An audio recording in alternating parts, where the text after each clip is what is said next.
Hello, everyone. Thank you for joining us in the Azure SQL Getting Started with an Intelligent Database session. My name is Joe Sack, and I'm joined here today by my colleague Pedro Lopes. A little bit about us first. I'm a principal program manager at Microsoft. My focus over the last 4 years has been in intelligent query processing, working with the engineering team that builds all of these cool features for Azure SQL and SQL Server. And if you want to reach out to me, I have a couple of different ways you can do that. You can connect with me on LinkedIn on the link you see, Joe Sack. And then you can also reach out on Twitter at Joe Sack Microsoft. My name is Pedro Lopes. I'm a principal program manager at Microsoft. And in the last few years, I've been focusing primarily on the relational engine, which includes performance, such as show plan and query store and other artifacts, but also programmability and, for the most part, the query processor. If you want to get in touch with me, you can use the contacts on the screen here. I'm on LinkedIn. I'm also on Twitter, where I go by SQL Pedro, and my DMs are open, so your feedback and ideas is always welcomed. Let's start with a brief history of intelligent database. How we got to the point that we are at today, where we are heading in the next few months, but also how you can get started using these features that are available today for your benefit. Intelligent query processing is an integral part of Microsoft's intelligent database strategy. The intelligent query processing feature family, as you see displayed on the screen here, is set on three fundamental principles. That it needs to be available by default just by changing your database to the latest compatibility level setting. So very low implementation effort. It needs to deliver a large impact, positive impact, into improving the performance of existing workloads with no code changes. And that your critical parallel workloads will improve as you increase the scale with which you run them by adding more users, by changing underlying data, adding more data. The idea is that an intelligent database will remain adaptive to those changing conditions as they occur. By having the same database engine across your familiar SQL Server and Azure SQL database, your needs will be met and you can run your workloads where you choose to run them. The consistency across platforms means that you have predictable performance with the help of features such as you see on the screen here. When I did mention there is low or zero implementation effort, it's because, as you see, most of these features will only require you to change the database compatibility level. The only one that requires one additional step is the one that's marked with an asterisk there, approximate query processing. This is a new area that we are starting to develop to address specific scenarios, and they will bubble up as new transact SQL functions. Therefore, being a new function means that you need to change your code to use that function instead of some other method that you're using. That is the only exception of all the features you see on the screen here. Everything else just requires you to be on the appropriate database compatibility level, and the features will just start working for your benefit. For example, memory grant feedback. It's a feature that will adjust memory grant sizes and learn from past executions to improve subsequent executions.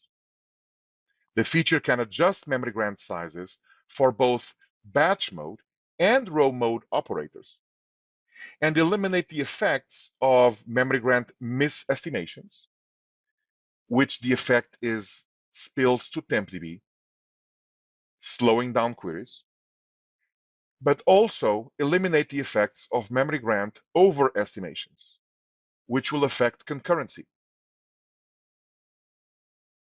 Another feature is table variable deferred compilation. Table variables are an artifact that only exists at runtime.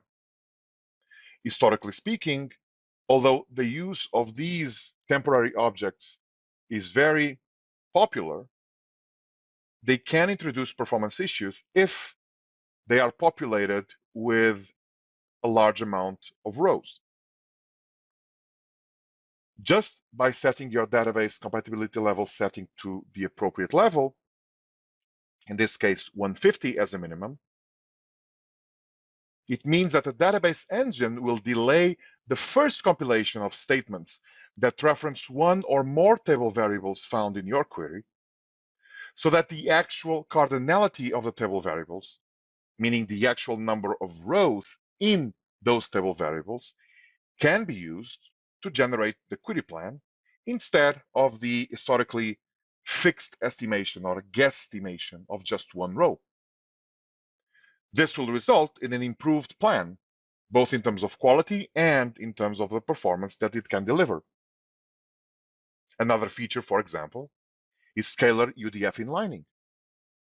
Scalar UDFs are very popular among developers because they allow you to use complex logic in a modular fashion without requiring expertise in writing complex SQL queries and allowing the code to be written once and used wherever it's needed, so used many times. However, using a scalar UDF can be problematic for performance, mainly because there is no cost estimated for executing a scalar UDF. If you look at the plan that has a scalar UDF, the estimated cost for executing that UDF for every single row is 0. And yet, you may have logic in that UDF that adds significant overhead. And other aspects is that, for example, by using scalar UDFs, this will prevent a query from executing in parallel, which could otherwise become a significant performance boost for some workloads. The feature scalar UDF inlining improves the performance of queries that invoke scalar UDFs in the engine by being able to inline expressions, and with that, allowing the database engine to create more quality, higher quality plans that deliver better performance. There's a number of customers today already using intelligent query processing. For example, the Mediterranean Shipping Company uses scalar UDF inlining and table variable deferred compilation to enhance their productivity and ensure they have better performance. Or GVC Holdings, they use features in intelligent query processing, such as batch mode on row store and memory grant feedback, to be able to improve the performance and stability of their workloads. And Bank Itaú was able to get over 80% improvement without code changes in their critical business applications just by being able to adopt intelligent query processing. So there are tangible gains with adopting these features and by having zero implementation effort in these cases. To start using it today, you just, as I said, need to use the appropriate database compatibility level. If you want to know more about all of these features, please use that short URL aka.ms/WEC-IQP, standing for Intelligent Query Processing, and you'll see details about each and every of these features. If you want to play with those yourself, we have self-guided demo scripts, but also fully annotated SQL notebooks in that other short URL there. Please feel free to download them and try them out yourselves. All right, so Pedro and I are going to talk about a couple of new features that will be going to public preview in Azure SQL Database in 2021. And we'll start off with me going over Query Store Hints. And Query Store Hints will actually be usable both from a customer perspective, so you'll be able to use it, but it'll also be used behind the scenes for features like cardinality estimator feedback, which Pedro will be going over. Before we talk about the actual feature, let's just talk a little bit about query hints. What are they? Now, in a perfect world, the query optimizer will select an optimal execution plan. It will run quickly. It will play well with others, meaning that it will allow concurrent requests to execute just fine. And we know that sometimes that doesn't happen. And when that doesn't happen, a DBA or a developer may want to optimize for specific conditions. So they may want to add query hints that will allow you to shape the behavior of operators in a query or a statement. Now, in this particular example you see on the screen, you see we're doing a select count distinct from a fact table, and you see the option clause. And in that clause, you see we have two different hints being used. One is a use hint that says disallow batch mode. So we're not going to use batch mode execution for this query. If that was something selected by the optimizer, we will now remove that as an option. And then we're going to use the recompile hint, which says use a brand new compilation and throw away whatever plan gets generated from that particular query execution. Now, when you want to use query hints, you actually have to rewrite the original query text, and that might not always be an option for you. So DBAs may not be able to make direct changes to the T-SQL code. And that might be because the code is hard-coded into the application, or it might take several months before you can actually get a hold of the code to add the hint. Might also be automatically generated by the application, like with ORMs, and so it isn't even an option for you to inject it. In a particular scenario like this, you might be out of luck, but you also have something that's been around for a while called plan guides. So a DBA may be able to use plan guides to actually inject a plan hint or a query hint for a plan. But we've heard a lot of feedback over the years saying that plan guides can be complex to use, and oftentimes they're brittle, and that difficulty, we want to get beyond that because we have newer options that we want to present in the form of query store hints. So with this feature, we're looking for a simple method to shape query plans and behavior without actually having to change the application code. And we are leveraging the backbone of query store investments. In Azure SQL, where this will be public previewing first, and it's on by default across the board, we will leverage Query Store, and if we capture a particular query and it gets a query ID, you will be able to apply a hint to it by referencing that query ID. And I'll show you an example of that. Now, it's a two-step process. First process is you need to find the query ID of the query you want to modify, and you can do that either through canned reports. For example, SQL Server Management Studio has reports where you can find the query ID of a query. In Azure SQL, there's Query Performance Insights, which will allow you to find it through graphical mechanisms.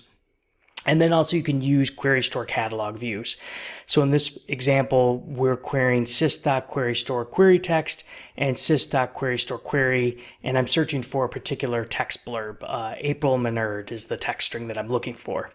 Now, in this particular example, I find that we have a query ID of 46,006 that represents that particular query. Once you have that query ID, second step is just to execute a new system store procedure called SP query store set hints, and you designate the query ID and the hint string. So in one example, if we're just setting one single hint, you can say, okay, for 46,006, that's the first argument, we want to do a hash join. Second example would be multiple query hints. If we have the actual query ID 46,006, I have a hint string that says recompile, use max.1, and then also run at a lower database compatibility level. Now, for use cases in Query Store Hints, a little bit later I'll be talking about what we'll support in public preview and by GA, but a few of the more common cases include recompiling a query on each execution, being able to cap memory grant sizes. One example is for like a bulk operation. If you have bulk operations that are too large for memory grants, you can cap it. You can limit the max degree of parallelism for specific queries, use a hash join instead of a loop join. You can run at a lower compatibility level. Let's say most of your queries run fine at 150 and you want a few that have regressed to run at a lower level. You can use query store hints for that. And then even more advanced scenarios like disabling optimize your row goal for a select top query. So before I go into more details, I just want to show you a brief demo of query store hints. And this will look at a case where you have a parameter sensitive plan issue, where a store procedure really has performance issues depending on the actual input parameters being provided. I'm going to demonstrate query store hints by covering a parameter sensitive plan problem scenario. And we're going to do that with a procedure called property search by agent, which works against a table called property. And this table contains just properties that are listed for sale that are associated with agents or agencies. And we take as an input parameter to the store procedure the agent ID, and we use it in the where clause where agent ID equals your input parameter, and then we order the results by listing price. Now, in our particular example, agent ID can be very skewed. So there can be some agencies that have millions of properties and some individual agents that have just a handful or just a small number of properties. And we can confirm that by looking at the stats histogram associated with the agent ID. I'm looking at sys.dmdb stats histogram. And we can see that, for example, agents 1 and 2 have millions of properties for sale, whereas a bunch of other different agents have only a small number of properties for sale. Like agent 8 only has 9 properties for sale. And if we scroll down, I'm going to show you an example later of calling for agent 101. Agent 101, according to stats, has 100,000 rows for sale. So let's go ahead and execute for agent 101. And we have include actual execution plan, so we can take a look at the plan. And I'll execute it for 101. And indeed, the stats reflect reality. So lower right-hand corner shows 100,000 rows returned. If we look at the execution plan, we have optimized a plan based on the higher row assumption. So we have anticipated 100,000 rows are flowing through the tree. And so we're doing things like asking for a certain amount of memory that reflect the fact that 100,000 rows will flow through. So if we look at memory grant size, we see we have 17 meg granted. We also see things like parallelism and scans. And given all of this, that's fine if a lot of consecutive calls use agents that have a high number of rows. But this is the classic parameter sensitive plan problem, because now I'm going to follow it up with a call for an agent that only has a few properties for sale. So agent 4. And if we execute this for agent 4, we only get 3 rows back, but we're reusing the existing cache plan, which can be overkill for what we need. The grant is bigger than we need. It might be better serial than parallel plan. If we look at the properties of this plan, we can see the parameter list shows a compiled value of 101 and then a runtime of 4. So we can see we're reusing the 101 plan, even though there's probably a much more lightweight plan that would be appropriate. So consider a scenario where you're being called at 2 a.m. in the morning. You know that you're getting bad performance for the calls to the store procedure, and you need to put in a fix until you can re-architect that particular procedure, or maybe you're able to actually keep this in long term. It really depends on the headroom. If we're using something like an option recompile hint, you need to make sure you have enough CPU headroom, that you're not calling it too many times per second or per minute, and it's a bunch of different factors. But let's just say that you now want to address the issue overnight at the minimum. And so you can look up the actual query ID associated with that procedure call. And so I'm just calling a query or using a query select from sys.queryStoreQueryText join to query store query. We execute this, and I see our surrogate key generated by query store is query ID 3. This is what I want to apply a hint to. So I'm just going to take query ID 3 as designated in exec sp query store set hints, and I'm going to say when that query comes in, make sure that it recompiles. So we're going to go ahead and execute this system store procedure, and then I'm going to check to make sure it was created through the new catalog view sys.queryStoreQueryHints. execute this, and we see, sure enough, we have our query ID option recompile. We have other pieces of information, like if it starts failing, we'll see the last reason why it failed. And then also information like what the source was. Is it a user source, like meaning that customers created it, or was it created by functionality like what Pedro is about to talk about for cardinality estimator feedback? Now, if I re-execute both store procedures, but one with 101, one with 4, we should now see that each one has its own plan.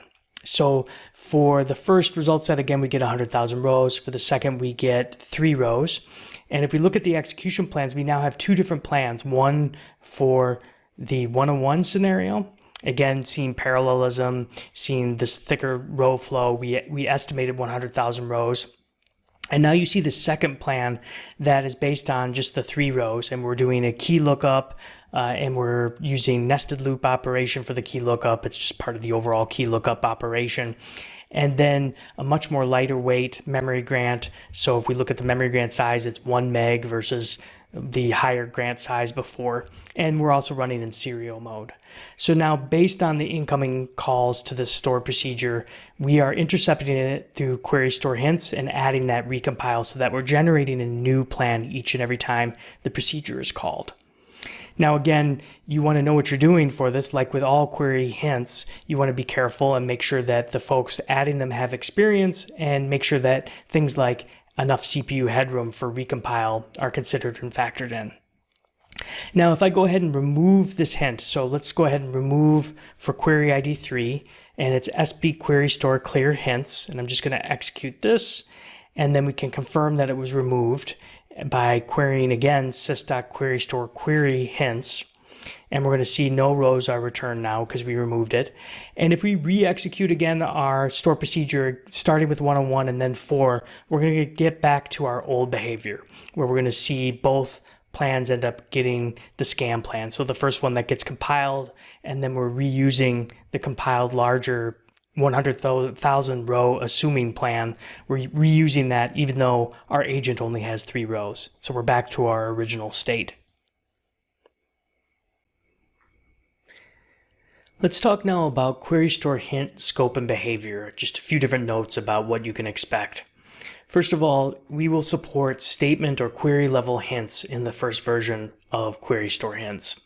And you'll see a couple of slides where we detail the list of hints that will be supported in V1.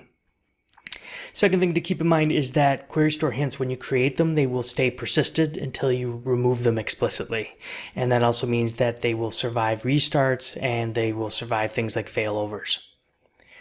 They will also override hard-coded statement level hints. So if you already have option recompile, for example, or option loop or option hash or other hints actually hard-coded into the T-SQL, or if you're using plan guide hints, query store hints will override them. They will have the final say in this hierarchy of hints being used.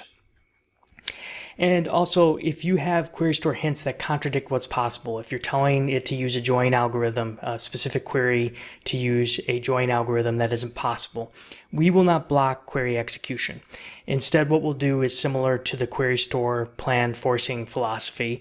We will just go ahead and execute the query and not actually apply the query store hint. And instead, we will raise an error to the query store hint catalog view, which will show the error and last error encountered and the frequency of that error. Now, you saw previously how to create query store hints. It's just with the SP query store set hints procedure. Takes in 2 input parameters, query ID and the query hint text. A little bit about the actual behavior. First thing to realize is if there's no query ID that has a hint associated with it, we'll create a new one. And if there's already a specific query store hint designated for a query ID, we'll go ahead and override the previously specified values. And if you designate a query ID that doesn't exist, we'll raise an error. And if you want to remove query store hints, you saw in the demo that SP query store clear hints just takes 1 argument, the query ID, and that clears the existing hint. And regarding the actual query store hints, that will be supported in public preview. I won't read through the entire list, but it's what you might expect, including join algorithms, the ability to set the min and max grant percent, max stop, recompile, and more. Now, unsupported in preview but targeted for general availability, we have two different hints that won't be in public preview right away. The first is optimize for a specific value. We will support optimize for unknown in public preview, but not for a specific value right out of the gate. And then a second one that we plan for GA but isn't going to be in public preview is max recursion. There are also two different hints that we don't have any plans for actual general availability, and a couple of reasons for that. The first is use plan, and that's because we want you to use the native query store plan forcing capability. And what I mean here is SP query store force plan to do your plan forcing. And then the second just has to do with the internals. So use hints are consumed at an early compilation phase, and there may be scenarios like there's two different hints that you'll see here. One is disabling table variable deferred compilation. One is disabling T-SQL scalar UDF inlining. Given where those operate and their code path, the query ID isn't yet available for us to leverage, and so therefore it can't be supported in query store hints for general availability. Now, when we hit public preview, we're obviously going to be getting a lot of feedback and we're going to be paying attention to where the biggest needs are. But there are a few ideas that we had in mind beyond V1 once this goes to general availability, what a V2 for query store hints might look like. A few different ideas. One is the ability to have query hints apply to queries that haven't arrived yet. Right now, we rely on queries that have arrived and been captured in Query Store. And what if we could pre-populate it? For example, if you're an ISV, pre-populate a set of queries and associated hints. A second area that we're considering is allowing parameterization for a query that parameterizes to a specified form. And then another idea is to add table hint support. For example, designating index hints or using force seek or force scan. So as mentioned, we will have public preview in 2021 in Azure SQL Database first. And if you want to follow along and give it a try once it goes to public preview, make sure to follow Azure updates to stay up to date. We'll obviously have blog posts, Twitter posts, LinkedIn as well. And then if you have feedback, even before you've actually had a chance to use it, but you just have questions, you can email qshintsfeedback@microsoft.com, and that will go to me and also go to the engineering team that's responsible for building the Query Store Hints feature. And Joe mentioned the cardinality estimator feedback feature, which is built on top of the Query Store, and namely Query Store Hint support. And it will be in public preview in Azure SQL Database in 2021, sometime after the Query Store hinting support also goes into public preview. But first, let's start by defining some common ground. Let us first define what cardinality estimation means today in the database engine. Cardinality estimation, or CE, is the process by which the query optimizer will estimate the number of rows that flow through a query plan. This process, cardinality estimation, is primarily derived from histograms. And histograms are created when indexes or stats are created, either manually or automatically. The database engine sometimes can't accurately calculate these cardinalities, which cause inaccurate cost calculations, and therefore they may cause suboptimal query plans. The cardinality estimation process is also based on models, and these models are based on assumptions. Assumptions about how the data is distributed across the tables and the expected usage out of that data. And so what happens is when the cardinality estimation process makes incorrect assumptions, those will generate poor quality plans. If you want to read more about the process of cardinality estimation, you have a link on the screen there, so please refer to it, aka.ms WAC SQL CE. In essence, all this means that there is not one model to fit all scenarios. And this is where CE feedback comes in. The idea is that we need to address scenarios that so far have not been handled by other intelligent query processing features, and those scenarios can cause perceived regressions. We must try to reduce, for example, upgrade friction related to the use of default CE, and so reduce the regression risks that come out of an upgrade. And you see on the screen there that three main scenarios are being addressed with CE feedback in its first iteration. Independence versus correlation assumptions, when we're talking about predicates that look upon the same table, different columns on the same table. Joint containment assumptions, simple containment versus base containment, and also the strategy of row goal.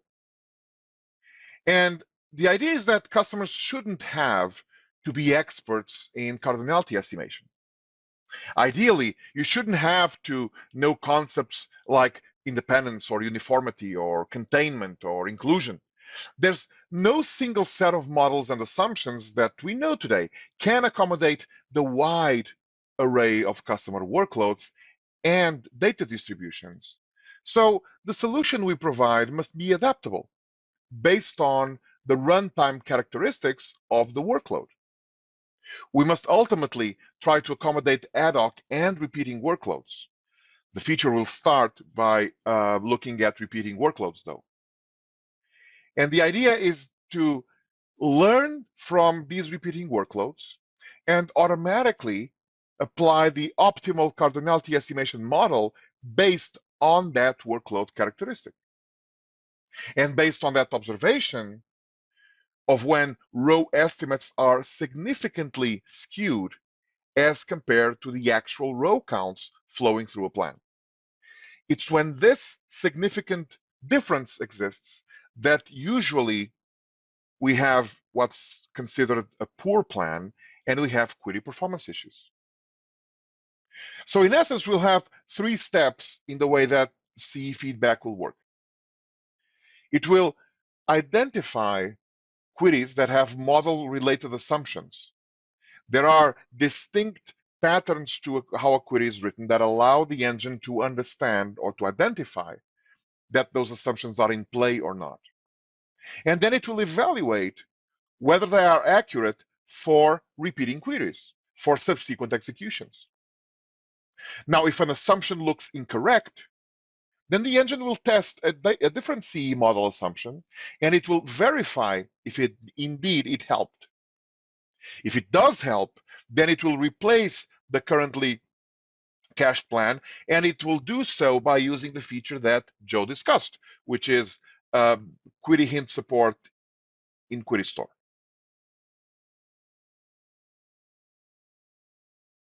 And what is the scope of the CE feedback feature? We will only apply feedback when we can observe there is a significant model estimation error. In other words, that there is a significant difference between the number of estimated rows during compile time and the number of actual rows flowing through the plan at runtime.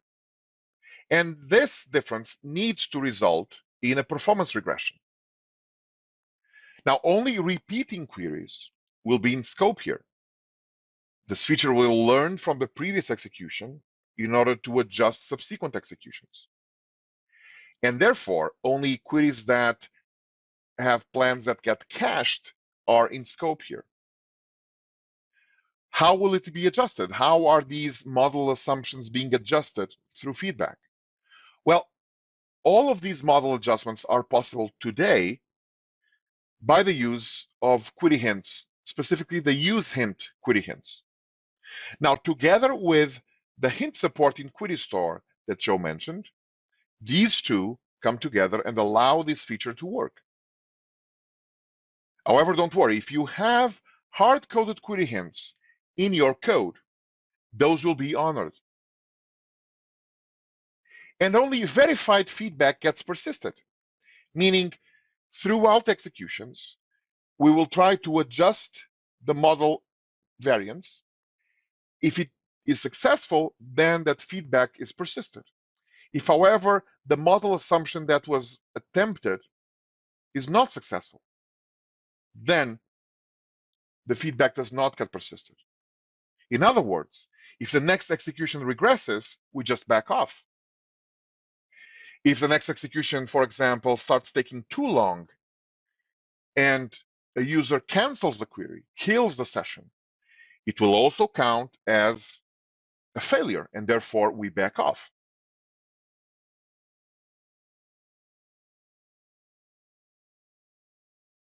One of the scenarios being handled by CE feedback is correlation analysis. Correlation is used to come up with the estimations on queries that have predicates that use multiple columns, two at least, on the same table. And so it's a method to derive how correlated or conversely independent the data in those columns is to then derive estimations from it. Looking at the query on the screen here, for example, address line 1 and address line 2 are correlated. We know that there's a high likelihood that address line 1 and address line 2 will typically have one match or just a few.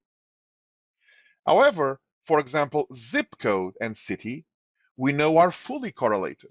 We know that the zip code only corresponds to one city. And so in this case, where we look at the predicate being used in the query, state ID and city, well, there is more than one city of Burbank in the United States. However, there's one state ID equals 9. So these two columns within the person address table are correlated. And so if we look upon the correlation or independence model choices, these are the following. In the C70, or as it's also called legacy CE, the assumption was of independence, meaning that all columns within a single table were independent of each other. Data distribution on different columns is independent unless some correlation information was available. However, this changed in C120 back in SQL Server 2014, because we understand that typically in the real world, data within the same table is typically somewhat correlated. That the combination of different column values in the same table is not necessarily independent. And so the engine uses a variation called exponential backoff, and it will order the selectivities from the most selective of the column predicates to the least selective. And that allows it typically to get a much better estimation.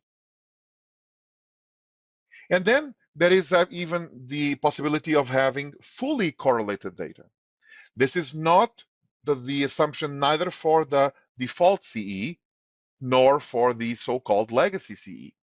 However, there are trace flags and now hints that allow us to use that assumption if we observe that that yields better outputs in terms of the plan quality. And so when correlation is used, we will identify which is the default correlation model that's being used, and then move one step at a time towards other models to see if we get a better assumption. And so based on whether we are underestimating or overestimating the number of rows versus, again, what is observed at runtime, the actual number of rows.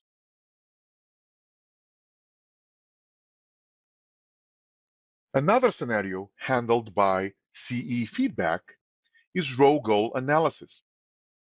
Row goal is a default strategy for the database engine when certain keywords are present in your query, such as the top keyword that you see on the screen there.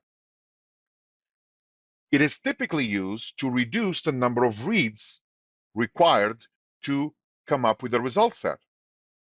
However, another example that if the optimizations are based on poor estimations, then we have an inefficient plan.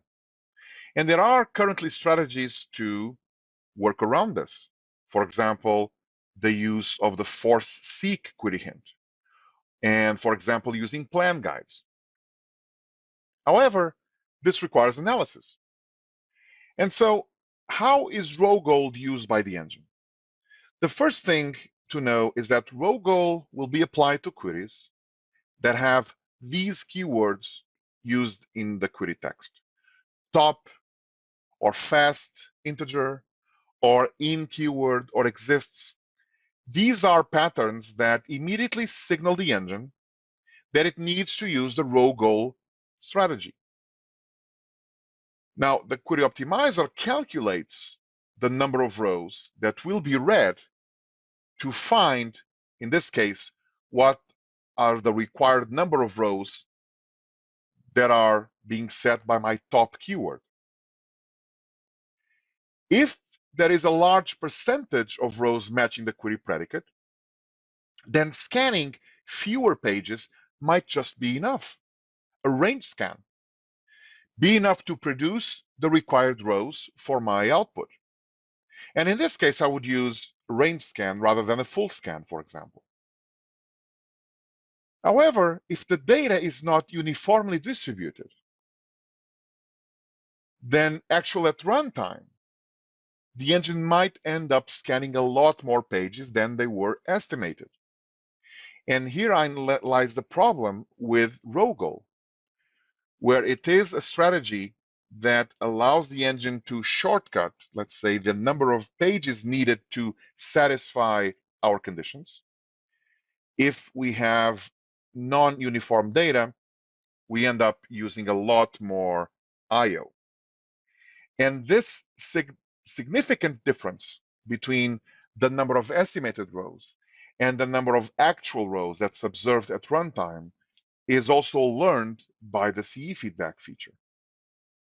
And so the CE feedback feature can choose to disable row goal scan and therefore enabling a seek strategy, a strategy based on point lookups.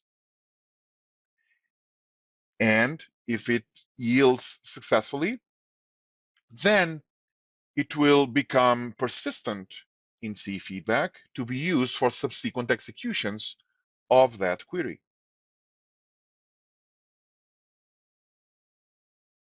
Another scenario handled by CE feedback has to do with join containment types.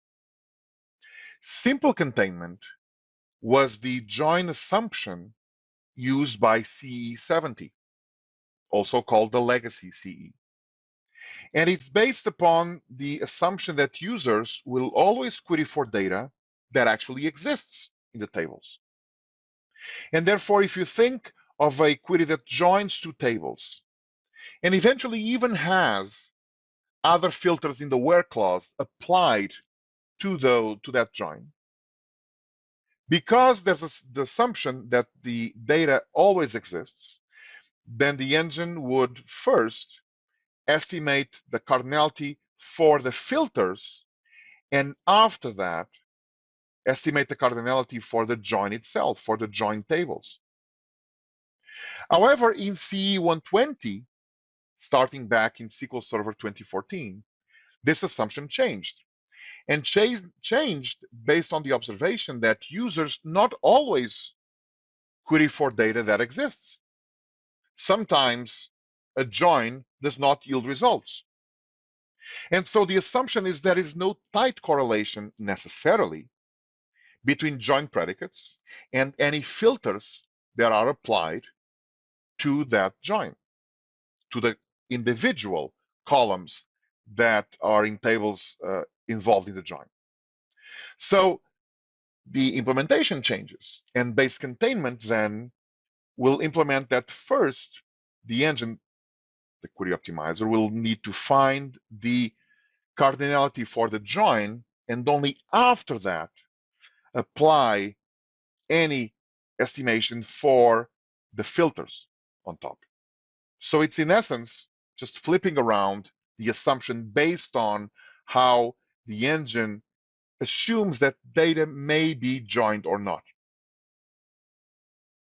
And so if you look at the query like you see on the screen here, we see there is a join between the fact currency date and the deem date table. And there is, as expected, a join predicate on the date key columns in both tables. There is also a number of predicates that apply to each of the tables. And so how does containment analysis work in a case like this? As we've seen, containment only applies to joins, and only if there are filters applied to columns that are in the same tables as a specific join, such as the query that we see here. If the incoming join inputs, the estimates for the joins, are acceptable, and acceptable means there is no large skew between what is the estimated rows done at compile time versus the observation of the actual rows flowing through the joins in the first execution and first few executions, then if there is no difference, then likely that join containment is well applied, it's good. However, if the incoming estimates are acceptable, but the outgoing estimates are bad, meaning there are good estimates in the inputs for the join, but the number of rows estimated to go out of the join is significantly different from the actual number of rows that we're seeing going out of the join, then this is likely related to a containment model that is not the best for the query that we are analyzing. And so if it's determined that it's containment that's at fault here, what the CE feedback feature will do, again using use hints, is to flip the containment model and to see in the subsequent execution whether a different containment model works best for that given query. If it yields better results, again, that feedback will be persisted. And if not, the feature will not persist the feedback and back off.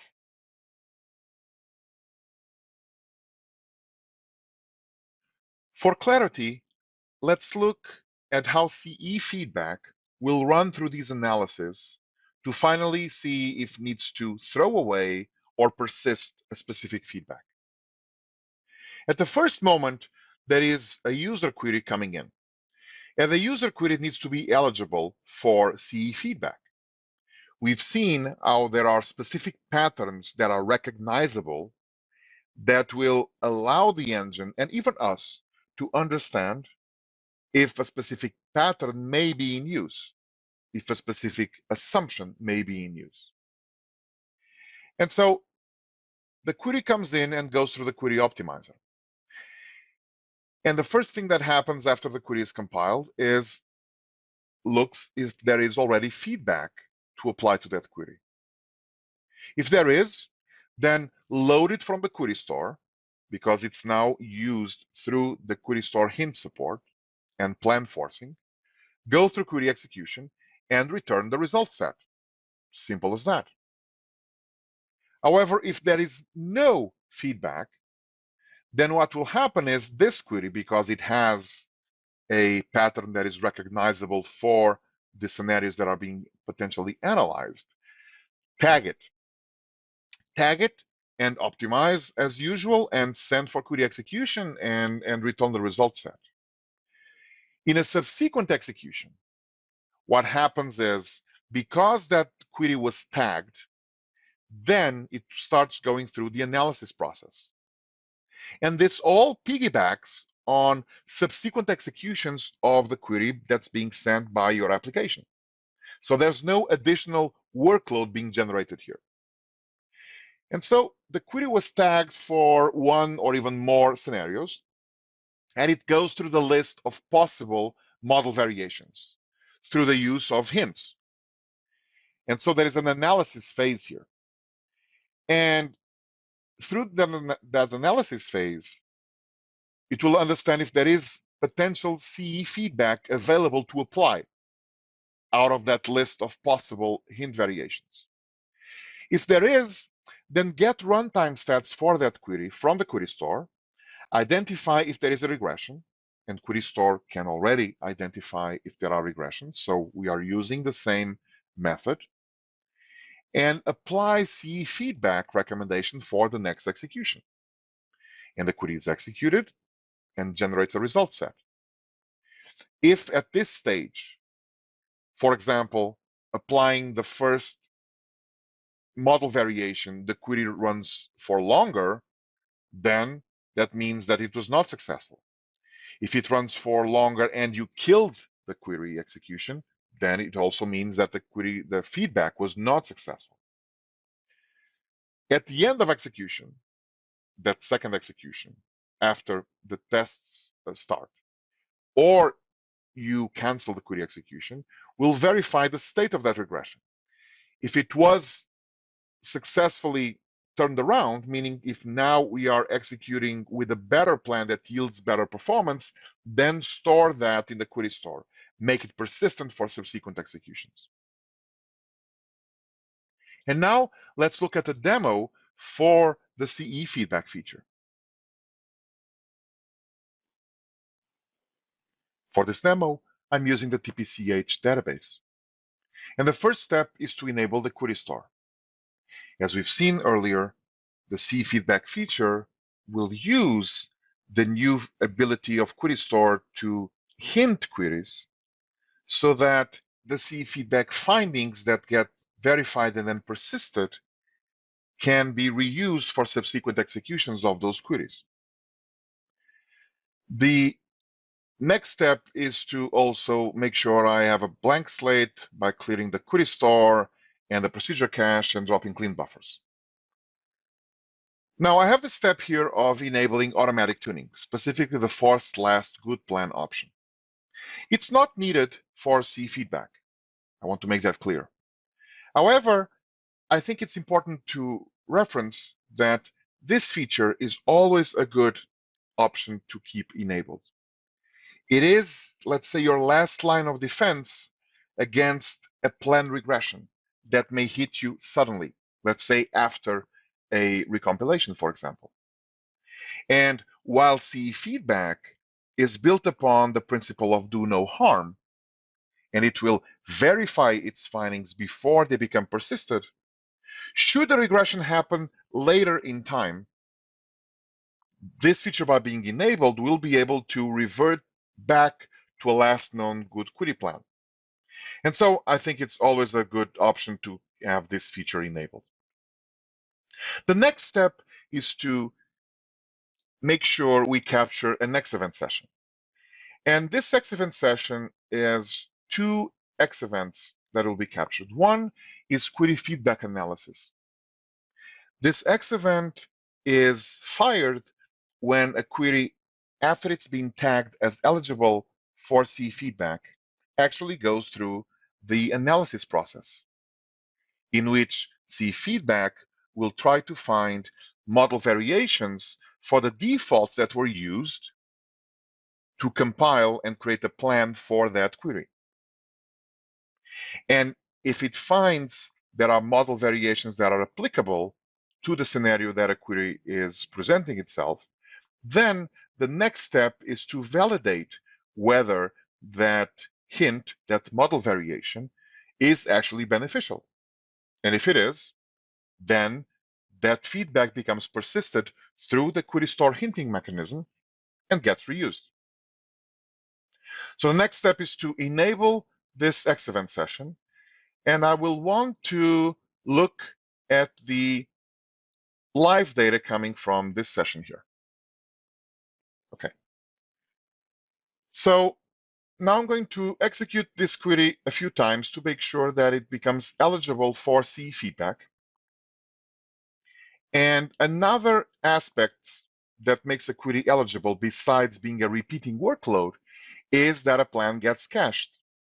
And so I want to make sure that the plan for this query gets cached. And yes, if I look at the CCM exact cache plans. I see that my query is right here, and it's been executed 15 times. Okay, so what happens next? What happens next is your application continues executing your workload.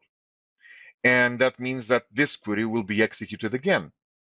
And when it gets executed again, now the CE feedback analysis process gets triggered. And we see here that the event was fired. We can see that the feedback hint that was found that will potentially benefit this query will be the one to use full independence, which in this case maps to the correlation of the C70 of, let's say, the legacy CE. At this point, it's not been verified yet. When does that happen? Well, the analysis process is complete. The next execution that the query goes through and it's sent by your application will be used for that verification.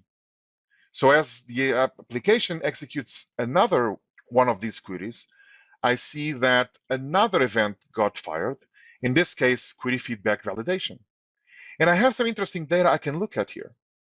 One is the original CPU time. I see that originally this query was taking on average just over 3.5 seconds of CPU. But by using a different model variation, in this case, full independence, I see that it dropped to just 1.1 seconds. This clearly validates that this hint, which maps to a different model variation, is useful for this query, is beneficial, and therefore it will become persisted. So as the query gets used again, this hint will start getting used for these subsequent executions. And so, without having to be an expert in cardinality estimation, without having to know if there are potentially model variations that could work better for any given query, just by enabling CE feedback, I know now that the engine can automatically detect those models variations that may not work well for any given execution and use an alternative that works for my advantage. The CE feedback feature will also have supportability artifacts as expected. We've seen a few of them in the demo.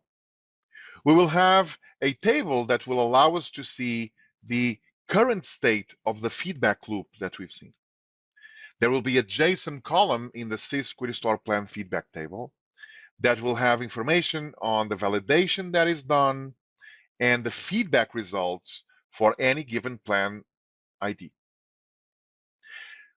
It will also be able to observe the current state of the feedback loop at any given point in time, whether it's already validated and the feedback is persisted or whether it's still in process of finding the proper feedback. We also saw a couple of extended events. Query feedback validation shows us what hints are potentially usable during the pre-validation results. And then we'll have another extended event that shows us the actual hint that is generated from feedback analysis to be persisted. In essence, what is the result of the analysis process? So this feature will be in public preview sometime in the first half of the 2021 calendar year in Azure SQL Database. We will have the usual blog posts and other announcements when the preview is available. You can always follow the Azure Updates blog to stay tuned for any preview announcement. And we are happy to get your feedback once you start using it, but even about what potential scenarios you would like to see implemented through that email that goes to myself and the entire engineering team that is doing this work. ceffeedback@microsoft.com. Thank you very much for attending. Hopefully this session was useful.